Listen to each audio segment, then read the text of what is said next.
Hello guys, welcome to our channel The Insulator. Guys, in this video we are going to talk about reading.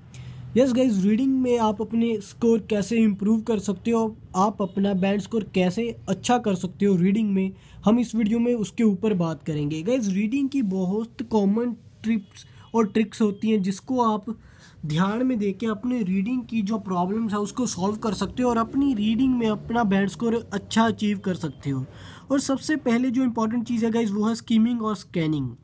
Yes guys, skimming और scanning आइल्स reading में बहुत important है because आप reading में सारा कुछ नहीं पढ़ सकते because in your passage there are number of things which are useless. तो उसके लिए आपको स्कीमिंग और स्कैनिंग करनी पड़ेगी।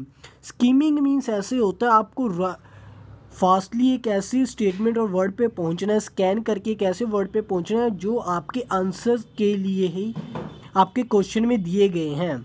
और उसके बाद होता है guys focus on words and focus on statements.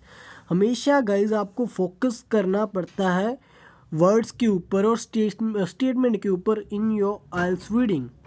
Words मतलब जो कैपिटल वर्ड्स होते हैं, नंबर्स होते हैं, इसके अलावा some other words like name of person, scientist name, these kind of things. आपको कैपिटल वर्ड्स, नंबर्स और नेम किसी पर्सन का है, अगर कंट्री का नेम है, सिटी का नेम है, आपको वो चीज़ों के ऊपर ध्यान देना होता है because most of the time जो आपके रीडिंग के आंसर्स होते हैं उनमें ही होते हैं।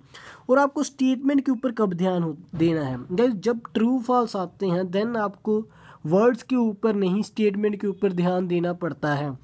अगर आप अपने ट्रू फॉल्स के लिए वर्ड्स के ऊपर ध्यान देते हो तो then guys most of the time आपके आंसर गलत होने के चांसेस हैं बिकॉज ट्रू फॉल्स हमेशा स्टेटमेंट पढ़ के ही आप अच्छे तरीके से उसको फाइंड कर सकते हो। और उसके बाद गाइज क्वेश्चंस ऑर्डर। रीडिंग में गाइज आपको, अगर आप एकेडमिक रीडिंग कर रहे हो तो देन आपको पता होना चाहिए क्वेश्चन का जो ऑर्डर होता है हमेशा सीक्वेंस में होता है। अगर आप एकेडमिक रीडिंग कर रहे हो लाइक फर्स्ट के बाद सेकंड आंसर क्वेश्चन आएगा आपका, सेकंड के बाद थर्ड, थर्ड के बाद फोर्थ, तो गाइस एक ऑर्डर होता है तो आपका आंसर कभी भी ऊपर नीचे नहीं होगा। आपको ये पता होना चाहिए special academic reading. But journal training में ऐसा नहीं होता, उसमें समटाइम्स क्वेश्चन आंसर ऊपर नीचे हो जाते हैं। लेकिन अगर आप एकेडमिक एग्ज़ाम दे रहे हो तो गाइज रीडिंग में हमेशा सीक्वेंस में क्वेश्चन आंसर आएंगे तो आप ऊपर नीचे आपको आंसर ध्यान में देने की ज़रूरत नहीं होती। उसके बाद होता है गाइज कैपिटल वर्ड्स। मैंने आपको पहले ही कहा था कैपिटल वर्ड्स अगर आपकी रीडिंग में है, आपके पैसेज में है तो गाइज वो आपके आंसर के लिए ही दिए जाते हैं। और उसके बाद गाइज जो आप अपने आंसर्स भी लिखते हो ना, अपनी मीन्स रीडिंग की जो आंसरिंग शीट होती है, आप अपने आंसर्स लिखते हो ना गाइज, हमेशा कैपिटल लेटर्स में ही लिखा करो बिकॉज जो आपकी रीडिंग और लिसनिंग की ओमा शीट होती है उसको कंप्यूटर चेक करता है। तो मीन जब कंप्यूटर चेक करता है तो उसको इजीली फाइंड करने में आसानी होती है अगर आप कैपिटल लेटर्स में लिख रहे हो।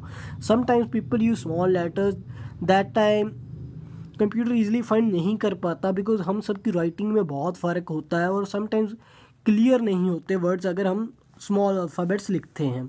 उसके बाद guys time management. Time management guys IELTS reading में बहुत इंपॉर्टेंट है और टाइम मैनेजमेंट गाइज स्कीमिंग और स्कैनिंग से ही हो सकती है। और उसके अलावा गाइज अगर आप टाइम मैनेजमेंट करना चाहते हो तो उसके लिए आपको हमेशा ध्यान देना पड़ेगा। सबसे पहले गाइज टाइम मैनेजमेंट के लिए हमेशा आपको ना चाहिए क्वेश्चन को पहले रीड करो रैदर देन योर पैसेजेस।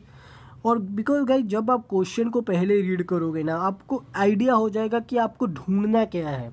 लेकिन गाइज ये आपके ऊपर होता है कि आप किस चीज़ में ज़्यादा कंफर्टेबल हो। अगर आप अपने पैसेज को पहले पढ़ के बाद में क्वेश्चन पढ़ने में कंफर्टेबल हो then you can do that. But according to me आपको सबसे पहले क्वेश्चंस पढ़ने चाहिए then you have to move on your reading passages. आप जब भी रीडिंग स्टार्ट करो सबसे पहले रीडिंग पैसेज के नेम पढ़ लो, ऊपर से हेडिंग पढ़ लो और उसके बाद अपने क्वेश्चन पढ़ो देन पैसेज में डिटेल की ओर जाओ। आप ऐसा ट्राई करके देखना कोई भी रीडिंग सैंपल के ऊपर गाइज आपको ज़रूर बेनिफिट मिलेगा इसका। सबसे पहले रीडिंग की हेडिंग ज़रूर पैसेज का जो नेम होता है ना उसको ज़रूर पढ़ा करो बिकॉज इससे आपको आइडिया हो जाएगा कि क्वेश्चन कैसे आएंगे और इस पैसेज में किस तरह के आंसर्स होंगे। उसके बाद क्वेश्चन पढ़ो देन पैसेज में जो भी डिटेल हो उसको पढ़ो और उसके बाद do that type of questions first which in which you are comfortable. मतलब गाइज हमेशा रीडिंग में बहुत तरह के क्वेश्चन होते हैं guys, true false, blanks, headings and much other kind of things. तो गाइज आपको हमेशा वैसी ही चीज़ें पहले करनी चाहिए जिसमें आप कंफर्टेबल हो। गाइज अगर आप ब्लैंक्स में कंफर्टेबल हो तो गाइज जिस पैसेज में सबसे ज़्यादा ब्लैंक्स है आपको वो करना चाहिए। और उसके बाद अगर आप ट्रू फॉल्स में हो तो जिस पैसेज में ट्रू फॉल्स है आपको पहले वो करना चाहिए। Try to give an all answer, because जब आप सभी के आंसर आपको रीडिंग में पेनल्टी गाइज नहीं पड़ती है। तो गाइज आपको करना चाहिए कि हर एक क्वेश्चन का आंसर ज़रूर देना चाहिए, बिकॉज अगर रीडिंग में पेनल्टी नहीं है तो आपको 40 के 40 क्वेश्चन अटेम्प्ट करने की और फोकस करना चाहिए। और उसके बाद गाइज ये चीज़ें सारी आप अपनी रीडिंग में अपना के देखो, ज़रूर आपकी इम्प्रूवमेंट होगी। और ध्यान से skimming, scanning, time management, capital words और क्वेश्चन के टाइप और सीक्वेंस के ऊपर गाइज फोकस करो। And guys if you like this video then like this video, share this video, comment on this video and also subscribe the channel the newsletter. और guys और भी reading, writing और आइल्स के related बहुत सी tips आने वाली हैं in our channel the newsletter. और उसके लिए गाइज चैनल को सब्सक्राइब करो और हमारी प्रेडिक्शन वीडियो भी जल्दी आने वाली है। तो गाइज प्लीज़ सब्सक्राइब करो इस चैनल को and also hit the bell icon, because whenever we upload new video आपको सबसे पहले नोटिफिकेशन मिल जाएगा। And thank you very much for watching this video.